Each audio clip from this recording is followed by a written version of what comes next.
महाराष्ट्राच्या ग्रामीण भागाची मानसिकता आहे ती मानसिकता यातनं पूर्णपणे समोर आलेली आहे। पहिले नगरपालिका, मग महानगरपालिका आणि आता जिल्हा परिषदा या सगळ्या निवडणुकातून महाराष्ट्र सरकारने केलेलं जे काम आहे या कामावर एक प्रकारे जनतेने शिक्कामोर्तबच केलाय असं मी स्पष्टपणे म्हणेन।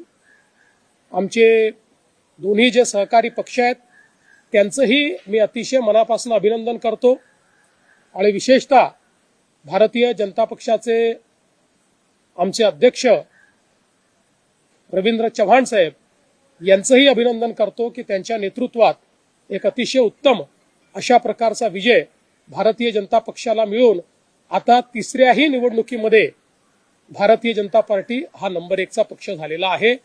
महाराष्ट्राच्या जनतेचे देखील अतिशय मनापासून आभार मानतो आणि त्यांच्या आशा आकांक्षा पूर्ण करण्याकरता आम्ही योग्य अशा प्रकारचा कारभार चालवू हे आश्वासन देखील त्यांना देतो।